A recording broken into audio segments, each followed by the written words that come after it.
عمران خان کے نگراں وزیر اعلیٰ پنجاب کے لیے نامزد امیدوار نصیر احمد دوہری شہریت کے مالک نکلے۔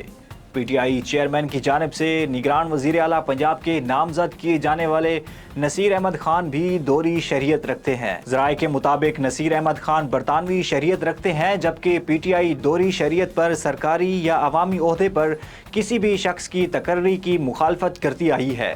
پی ٹی آئی نے اپنی ہی پالیسی کے برعکس دوہری شہریت کے حامل شخص کو نگران وزیر اعلیٰ کے لیے نامزد کیا ہے، جس پر سیاسی حلقے سوال اٹھا رہے ہیں۔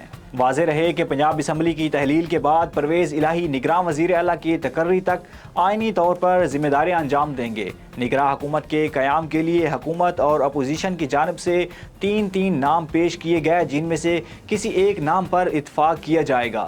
پرویز الہی نے عمران خان سے مشاورت کے بعد احمد نواز کھیرا، نصیر خان اور ناصر سعید کوسہ کے ناموں کا بطور نگراں وزیر اعلیٰ اعلان کیا تھا، جن میں سے ناصر کوسہ نے ذمہ داریوں سے معذرت کر لی۔ دوسری جانب متحدہ اپوزیشن کی جانب سے 3 نام پیش نہیں کیے جا سکے۔ اس حوالے سے وزیر اعظم شہباز شریف نے سابق صدر آصف زرداری، مولانا فضل الرحمان اور چودھری شجاعت سے رابطہ کیا۔ لیگی ذرائع نے یہ بھی بتایا کہ جسٹس ریٹائرڈ خلیل الرحمان رمدے، سابق بیوروکریٹ ناصر مسعود کوسہ اور جسٹس جواد ایس خواجہ کے ناموں پر غور ہوگا، جبکہ مزید نام بھی طلب کر لیے گئے ہیں۔ ملک احمد خان نے بتایا کہ لیگی قیادت سابق صدر سپریم کورٹ بار احسن بھون صاحب کے نام پر بھی اتفاق کیا، لیکن انہوں نے اس پر شکریہ ادا کرتے ہوئے وکلا سیاست کی ذمہ داریوں اور تقاضوں کی بنا پر معذرت کر لی ہے۔